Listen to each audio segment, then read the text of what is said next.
anak-anak kita di kelahirannya sekarang ini 2026 ini sampai 2039, kira-kira sampai mereka tamat SMP atau masuk SMA, itu tenaga-tenaga mereka digantikan oleh robot ini. Karena robot bekerjanya lebih terukur, lebih efektif, dan juga mereka memberikan suatu kerja yang berkualitas, yang kadang-kadang mengalahi kerjanya manusia. Nah, yang tidak bisa digantikan apa? Hatinya. Hati mereka tidak bisa digantikan oleh robot.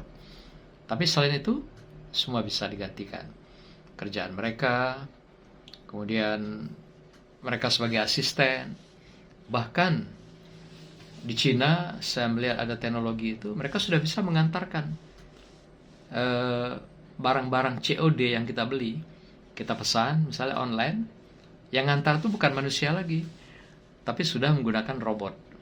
Dia pakai drone, diantar dari perusahaannya, kemudian kita pesan makanan kah, pakaian atau apapun, drone yang ngantar. Jadi di mana nanti ada spot-spot kayak terminal gitu ya, halte. Nah di sana nanti dia ngantar makanan atau pesanan kita itu. Jadi dari perusahaannya diantar ke spot-spot itu, dan kita tinggal ngambil di spot itu, di halte itu. Seperti kita beli makanan juga, ya bayar, kemudian nanti makanan keluar gitu, pakai mesin juga. Nah seperti itu nanti. Jadi kita pesan makanan atau pakaian atau apapun COD, nah kita diantar di titik-titik spot itu. Bahkan juga sedang diproses program ini bagaimana bisa langsung diantar ke rumah. Jadi orang menyiapkan di tempatnya masing-masing ada semacam halte drone gitu ya. Sehingga drone ini nanti yang mengantarkan makanan-makanan ini yang sesuai pesanan kita masing-masing. Nah, Bapak Ibu sekalian, kita tentu akan kaget nanti ya perubahan-perubahan besar yang terjadi pada anak-anak kita generasi alpha dan beta ini. Tapi kita jangan heran, ini semua adalah sebuah konsekuensi perubahan, di mana sebuah perubahan itu pasti adalah sebuah keniscayaan. Dan yang penting bagaimana kita menjaga anak-anak ini agar tetap memiliki jiwa manusia. Itu yang paling penting. Karena bagaimanapun ketika pekerjaan diganti oleh robot, itu nggak ada jiwanya. Tidak ada hatinya, tidak ada cinta, tidak ada rasa.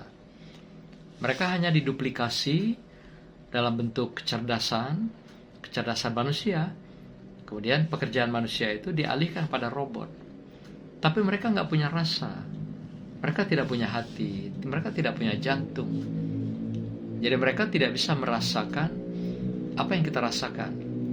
Mereka tidak akan bisa menikmati apa yang kita nikmati dengan rasa kita, dengan nikmat makan dan sebagainya. Ya namanya juga mesin ya. Mesin mana ada yang bisa dia merasa gitu kan. Semua dia hanya mengerjakan apa yang diperintah oleh manusia berdasarkan komando-komando yang kita berikan pada mereka. Nah, ini akan terjadi pada anak-anak kita pada generasi nanti beta ya. Generasi beta akan mengalami hal demikian. Kita walau alam apakah masih ada nanti sampai 2039. Tapi yang jelas anak-anak kita generasi beta ini mereka akan mengalami kehidupan seperti itu, di mana mereka sudah bersaing dengan kehidupan mesin, di mana mereka sudah digantikan oleh mesin.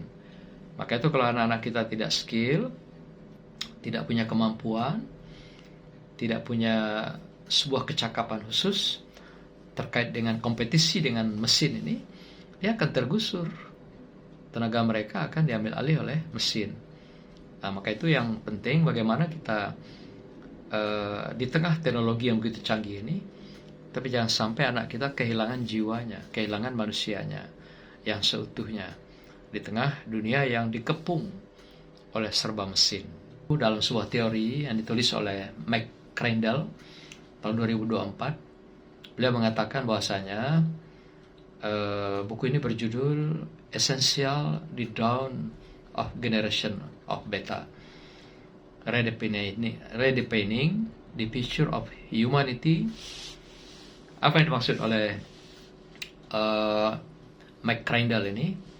Beliau mengatakan jika generasi alpha adalah manusia pertama yang diuji cobakan, diuji cobakan dari kehidupan digital murni seperti hari ini.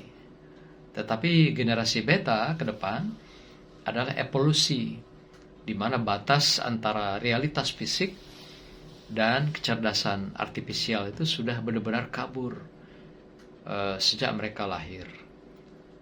Kalau generasi alpha, kita masih melihat bahwa masih ada pro kontra ya, antara keberadaan mereka dan keberadaan mesin robotik yang menjadi kecerdasan spiritual, kecerdasan artifisial itu, atau kecerdasan buatan.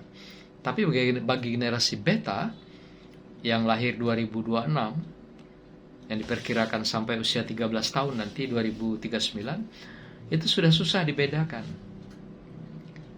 Kenapa? Karena manusia bersaing dengan mesin, hidup dengan mesin. Kalau hari ini kan kita melihat anak-anak kita di usia katakan SMP, SMA, itu kan masih di dunia virtual, masih dalam program-program aplikasi.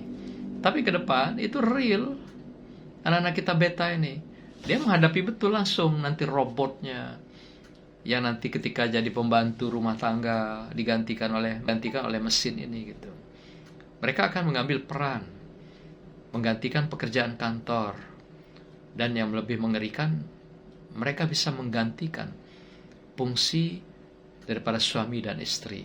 Kan gila kan? Hanya mereka nggak punya hati, mereka nggak punya rasa gitu, nggak punya cinta, nggak punya dia. Tapi dia akan menggantikan fungsi seorang pria dan wanita. Seperti misalnya mengganti fungsi seksual misalnya. Itu bisa dilakukan. Itu akan terjadi ya, kalau kita mengikuti beberapa ilmu yang berkaitan dengan robotik ini ya. Nah, jadi generasi alpha, saudaraku, masih ketemu dengan program virtual, dengan program-program yang maya sifatnya gitu. Tapi nanti satu ketika anak-anak kita yang generasi beta, itu mereka sudah serba robotik. Jadi susah membedakan nanti mana yang kerja robot dengan kerja manusia. Karena pertarungan itu memang dengan robot lagi gitu. Kalau sekarang kita masih kompetisi dengan manusia, masih bersaing dengan manusia, masih berhadapan dengan manusia. Tapi nanti anak-anak generasi beta itu semua sudah serba robot. Pembantu rumah tangga yang akan membersihkan halaman kita, ngepel rumah, nyuci piring, nyuci pakaian, ya juga nanti serba mesin, itu digantikan semua oleh mesin. Bagi anak-anak kita generasi beta. Kalau kita masih aplikasi kan, belum digantikan sepenuhnya oleh mesin gitu. Tapi nanti yang lahir sekarang 2026, kita akan saksikan anak-anak kita, cucu-cucu kita, atau cicit-cicit kita gitu ya, generasi ketiga setelah kita. Nah, walau alam kita masih ada apa enggak, tapi yang jelas generasi ini akan hadir, adalah merupakan keniscayaan. Karena hari ini sudah ada bukti di beberapa tempat, Cina, Jepang misalnya, mereka ketika memesan makanan, pakaian, COD misalnya, itu cukup mereka menggunakan drone. Drone itulah yang mengantarkan ke rumah-rumah penduduk atau ke halte-halte yang disiapkan di sekitar rumahnya masing-masing. Nah, sampai begitu. Jadi nggak ada lagi nanti tukang ojek, tukang antar barang-barang kita COD gitu ya, yang kelahiran sekarang ini 2026. Nggak ada. Itu semua digantikan oleh serba mesin. Inilah yang dikatakan lompatan besar perubahan generasi antara kita yang terjadi. Jadi yang sekarang generasi alpha masih lihat ujungnya nanti. Tapi generasi beta betul-betul mereka sudah berada sepenuhnya di dalam keadaan yang berkompetisi dengan serba mesin. Maka itu mereka sudah kabur sebenarnya nanti antara jarak mesin dengan manusia. Jadi nanti nggak heran kalau di satu tempat kerja ada manusia, ada mesin, bersiliweran itu. Dan kerjanya mesin lebih bagus, lebih terukur, lebih teruji ketimbang manusia. Hanya mereka nggak punya rasa, nggak punya hati. Inilah yang sebenarnya kita risau. Tapi apa terjadi hari ini Bapak Ibu sekalian? Kita sering panik memikirkan anak kita nanti kerja apa di masa depan. Ini kekhawatiran orang tua dan masyarakat. Padahal tantangan terbesar generasi Alpha dan Beta bukan saja pada mencari kerja nanti ke depan, melainkan apakah mereka masih bisa bertahan nggak agar mereka masih berada dalam kewarasan mental. Nah, ini pertanyaan yang menggelikan ya, dan juga menakutkan sebenarnya dari pakar teknologi AI ini. Mereka bertanya, bukan ke depan itu kita bagaimana memikirkan anak mencari pekerjaan, bukan.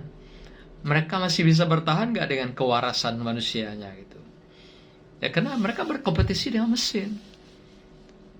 Jadi tidak sedikit nanti mereka akan mengalami stres, depresi yang luar biasa. Karena mereka hadapi mesin semuanya gitu. Yang sebenarnya bukan level mereka. Kalau manusia harusnya levelnya manusia kan. Ada kompetisi gitu. Tapi ketika manusia berkompetisi dengan mesin, ya nggak sanggup manusia. Speednya lebih kuat, lebih kencang, kreatifnya lebih tinggi. Sementara kita diwarnai dengan kemalasan, diwarnai dengan nggak punya skill, diwarnai dengan hanya sibuk dengan game, dan juga tidak sedikit hanyut dengan judi online. Ini yang membuat mereka kehilangan masa depan itu, stresnya ketika akan berhadapan dengan mesin yang akan menjadi kompetitor mereka di dalam kehidupan. Jadi mereka bukan kita risaukan mencari kerja sebenarnya, tapi mereka masih bisa bertahan nggak sebagai manusia karena berkompetisi dengan mesin.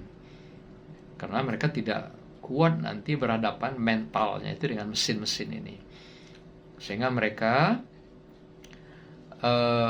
merasakan bukan layak atau tidak levelnya berhadapan dengan mesin-mesin yang bekerja 24 jam. Manusia perlu istirahat, mesin nggak perlu istirahat, dia 24 jam tanpa berhenti dia sanggup gitu. Inilah yang kita hadapi nanti ke depan. Dan hari ini makanya muncul pertanyaan, apakah kita sekarang ini mendidik manusia, masih mendidik manusia, atau sedang mempersiapkan robot-robot organik gitu. Manusia-manusia itu, apakah kita mendidik manusia yang dipersiapkan untuk kompetisi masa depan, atau menyiapkan manusia yang robot gitu. Hatinya ada, otaknya ada, kesadaran ada, tetapi dia yang kita siapkan itu tidak sebanding dengan apa yang kita siapkan seperti robot yang hadir nanti pada generasi mereka ke depan. Ini luar biasa, poin penting yang kita pahami tentang bagaimana transformasi perubahan besar generasi ini terjadi dalam kehidupan kita. Oleh karena itu muncullah teori-teori parenting ya, sebagai dasar dalam pendidikan anak-anak kita. Di mana teori ini juga mengajarkan, parenting ini, bagaimana orang tua, orang dewasa menyiapkan satu model ya, pola asuhan untuk anak-anaknya yang juga akan berhadapan dengan dunia robot ini, termasuk dunia pendidikan. Jadi kalau orang tua tidak siap nanti menyiapkan anak-anaknya ketika anak ini akan berhadapan dengan robot-robot di beberapa tahun ke depan, maka disinilah terjadi ada sebuah benturan neuroscience, yaitu otaknya antara kenyataan yang dihadapi dengan mesin itu dan kesiapan mereka untuk berkompetisi dengan mesin.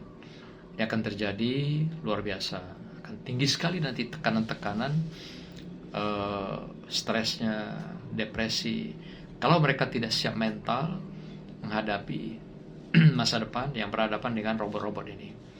Maka itu sebagai orang tua sedikit banyak pahamilah, pelajarilah bagaimana dunia kita mulai 2026 ini sampai 2039 ke depan yang akan dihadapi oleh generasi beta kita, di mana anak-anak akan berinteraksi dan berhubungan identitas bukan saja dengan sesama manusia, tapi juga akan berkompetisi, berhubungan dengan para mesin-mesin yang akan menggantikan kehidupan mereka, baik di lingkungan sekolah, di lingkungan keluarga, lingkungan masyarakat, dan layanan-layanan kemanusiaan.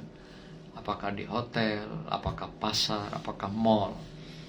Jadi kita dapat bayangkan nanti di toko-toko, di mall-mall, di supermarket, nggak ada lagi manusia yang nongkrong di balik meja misalnya, yang ngurus keuangan, yang melayani. Nggak ada, semua para robot. Robotlah yang akan menjadi mitra kita, robotlah yang akan menjadi partner kita di dalam kita menghadapi dunia yang luar biasa, yang juga sangat akan membuat orang-orang lebih stres kalau tidak siap mentalnya ketika dia berkompetisi dengan mesin-mesin ini. Dan ini tentu juga tantangan besar ya bagi orang tua dalam melakukan pendidikannya, di mana orang tua pun wajib menguasai lah ya dunia cyber hari ini. Terkenal dengan andragogi cyber psikologis. Andragogi itu pendidikan orang dewasa, cyber psikologis itu adalah pandangan dunia cyber atau robotik itu dari segi psikologis.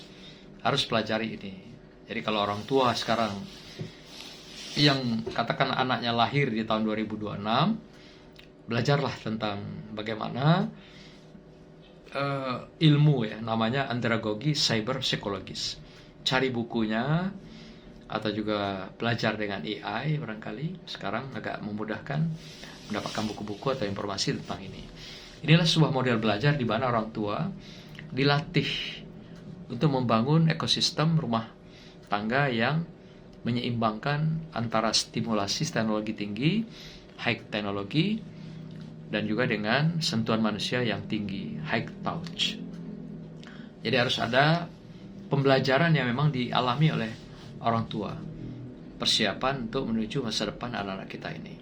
Jadi bagaimana nanti kita dengan mempelajari ilmu yang berkenaan dengan andragogi cyber psikologis ini, kita bisa menyeimbangkan stimulasi teknologi tinggi, high technology, dengan sentuhan manusia yang juga tinggi, yang punya skill, yang siap berkompetisi dengan para robot ini, atau high touch. Ya, bagaimana nanti kita bisa eksis, anak-anak kita bisa eksis menghadapi perubahan transformasi besar di teknologi transformasi ini, teknologi informasi ini, utamanya teknologi digital, robotik, ya, yang diwarnai oleh kecerdasan buatan.